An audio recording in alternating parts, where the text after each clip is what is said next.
नमस्कार, मी भारती झटपट स्वादिष्टमध्ये आपले स्वागत आहे। आज मी तुम्हाला दाखवणार आहे सुरणाची भाजी। आणि त्यात मी चणे टाकणार आहे। आता त्यासाठी लागणारे साहित्य, हे सुरण घेतलं आहे मी अर्धा किलो। हे असंच असतं, याला माती वगैरे चिकटलेली असते। ते आता मी तुम्हाला दाखवणार आहे कसं साफ करायचं आणि कापून घ्यायचं। तेल, राई, मालवणी मसाला, हळद, मीठ, कांदा फोडणीसाठी। त्यात टाकण्यासाठी मी थोडे चणे वापरणार आहे। ओलं खोबरं, कांदा भाजण्यासाठी, मसाल्यासाठी, आलं, लसूण आणि फोडणीसाठी कढीपत्ता। हे सुरण जे असतं ना त्याला खाज उठते आणि आपण ज्यावेळेला ते आता आपण ते पूर्ण कापणार आहोत ना त्यावेळेला ते आपल्या हाताला त्याची खाज उठणार, म्हणून कापण्यापूर्वी आपण हाताला थोडंसं असं तेल, खोबरेल तेल लावून घ्यायचं। हे बघा, मी असं हे थोडंसं खोबरेल तेल लावून घातलं म्हणजे आपल्या हाताला खाज सुटणार नाही। आता मी दाखवते हे कसं कापायचं आणि मी हे विळीवरच कापणार आहे। हे बघा, हे याच्या मागे जी माती आहे ना ती आपल्याला पूर्णपणे अशी कापून टाकायची आहे।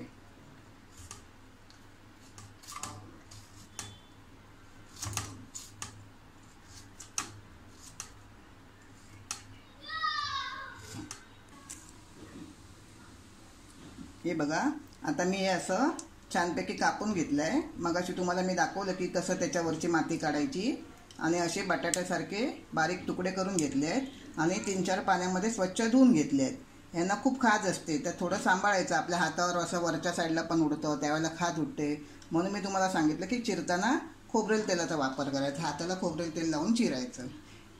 आता आपण याच्यासाठी लागणारा मसाला तयार करूया, वाटण। मी नेहमीप्रमाणे तवा ठेवला आहे।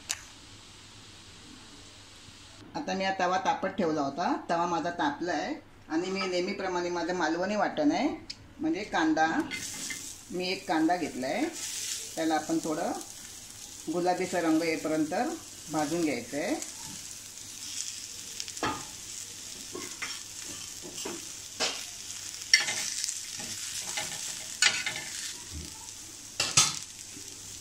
थोडं आपण मीठ टाकूया म्हणजे कांदा आपला जरा लवकर भाजला जाईल। फक्त लक्षात ठेवायचं की आपण कांदा भाजताना मिठाचा वापर केला आहे। बघा, आता थोडा कांद्याचा रंग बदलला आहे। आता आपण याच्यामध्ये आलं टाकूया। मी एक इंच आलं घेतलं आहे आणि 8-10 लसणाच्या पाकळ्या घेतल्या आहेत। थोडं परतूया आपण त्याला। हे माझं नेहमीप्रमाणे ओलं खोबरं, आम्ही मालवणी असल्यामुळे आम्ही ओल्या खोबऱ्याचा वापर जास्त करतो। हे बघा, हे माझं नेहमीप्रमाणे ओलं खोबरं। आता हे पण आपण छानपैकी भाजून घेऊया। थोडंसं भाजताना आपण त्याच्यामध्ये 1 चमचा तेल घालूया। कांदा भाजताना आपल्याला तेल यासाठी घालायचं नाही की तेल घातल्याने कांदा आपला लवकर भाजला जात नाही।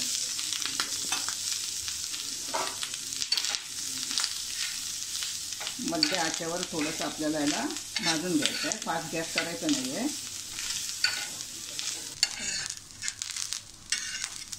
हे बघा, आता आपलं हे खोबरं छान भाजून झालं आहे। आता मी गॅस बंद करते आणि खोबरं थंड झाल्यावर आपल्याला हे वाटून घ्यायचं आहे।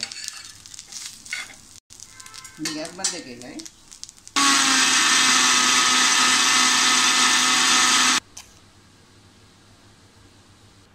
आता मी हा टोप तापत ठेवला आहे। आपल्याला भाजी फोडणीला घालायची आहे, थोडंसं तेल जास्त घालूया।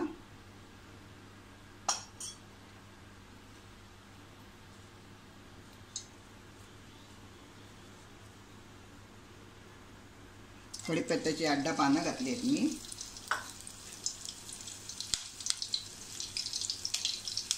थोडी राई घातली आहे।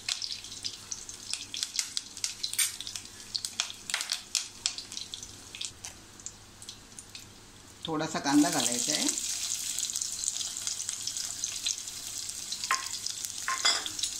आपल्याला हे थोडंसं परतून घ्यायचं आहे।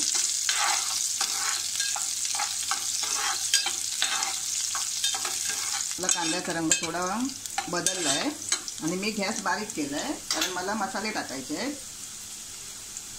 हा माझा मालवणी मसाला नेहमीप्रमाणे 2 चमचे मी मसाला टाकणार आहे. मी अर्धा किलो सुरण घेतलं होतं आणि त्यासाठी हा माझा मालवणी 2 चमचे मसाला आहे. बघा ह्या चमच्याने मी घेतलं आहे, नॉर्मल आपला चमचा आहे. थोडीशी हळद, हे मी थोडं परतून घेते. थोडं तेल सुटेपर्यंत परतूया. हे बघा आता याला थोडं तेल सुटलं आहे. तेल यासाठी सुटेपर्यंत आपल्याला परतायचं आहे की मग आपल्या भाजीला रंग छान येतो. आता त्यात मी उकडून घेतले होते चणे, थोडेसे घ्यायचे मुठभर, आणि मी ते मुठभर चणे पहिले उकडून घेतले होते.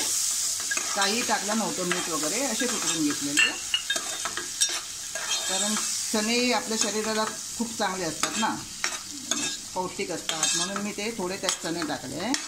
आणि आपले सुरणही गुणकारी आहे. काही लोक सुरणाची भाजी खायला कंटाळतात, मुलंही कंटाळतात, कधी कधी मोठी माणसंसुद्धा कंटाळतात. पण ही भाजी कधी तुम्ही खायचं टाळू नका, कारण ही खूप गुणकारी आहे. ह्याच्यामुळे मूळव्याध चांगला होतो, कंबरदुखी, डायबिटीस पेशंटसाठी पण ही भाजी खूप छान आहे. आता मी असे सुरण त्यात टाकलं आहे. थोडी परतून घेऊया छान अशी. परतताना सुद्धा आपल्याला बघायला खूप छान वाटते आणि ही कशी हिला खास सुटते, म्हणून आपल्याला याच्यामध्ये नंतर 2-4 कोकमं टाकायचे आहेत. मी तुम्हाला मगाशी कोकमं दाखवताना विसरली होती, पण मग टाकताना तुम्हाला मी ती दाखवीन.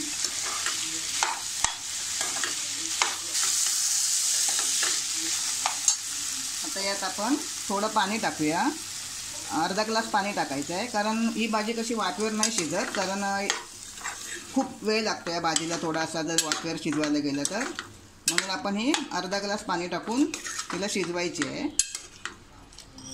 थोडं मीठ टाकूया. मी नेहमीप्रमाणे माझ्या हातानेच मीठ टाकते, तुम्ही तुमच्या याच्या हिशोबाने मीठ टाका. आता आपण हिला 5 मिनटं झाकण लावून शिजत ठेवूया, म्हणजे चांगली तिला उकळी येऊ देत आणि 5 मिनटं चांगली शिजू देत तिला. आणि हे बघा मी 5 मिनटं शिजत ठेवलं होतं. मी फास्ट गॅसवर ठेवलं होतं. आता हे आपलं थोडंसं शिजून झालं आहे. गरम तुम्हाला चमचा घालून दाखवते. हे बघा तर 2 तुकडे याचे होतात. शिजून झाले आपले. आता याच्यात आपल्याला ना खोबरं घालायचं आहे, म्हणजे जे वाटण मी केलं आहे ना ते टाकायचं आहे. आणि ते वाटण टाकून आपल्याला फक्त 5 मिनटं जरा त्याच्यामध्ये शिजायला द्यायचं आहे, कारण वाटणाचा संपूर्ण जो आतमधला मसाला आहे तो मुरला पाहिजे आपल्या सुरणामध्ये, म्हणून ते आपल्याला शिजायला द्यायचं आहे. गरम असल्यामुळे माझ्या हाताला लागतं, पण तरी पण मी तुम्हाला दाखवते की बघा आता चमच्याने असं टोचून बघायचं, पटकन टोचलं जातं. हे बघा असं, म्हणजे आपलं सुरण शिजलं आहे. आणि आता वाटण टाकल्यानंतर ते पुन्हा शिजणारच आहे. मी आता वाटण टाकते. आता वाटण टाकताना मी गॅस जरा स्लो केला आहे.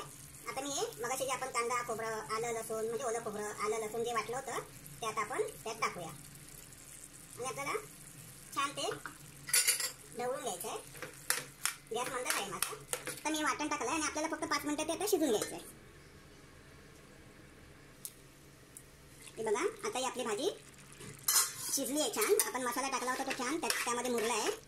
आणि आपल्याला सगळ्यात शेवटी ही कोकमं टाकायची आहेत. मी 4-5 त्यात कोकमं टाकते. ही आमची गावची असल्यामुळे आंबट आहेत. आणि ही कोकमं यासाठी टाकायची आहेत की कोकमामुळे सुरणाचा जो खाजरेपणा असतो, जे सुरणामुळे आपल्याला खाज सुटते, ते आपल्याला खवखवत नाही, म्हणून आपल्याला ही कोकमं टाकायची आणि अशी छान ढवळून घ्यायची. भाजी खाण्यासाठी तयार. नक्की करून बघा आणि खा.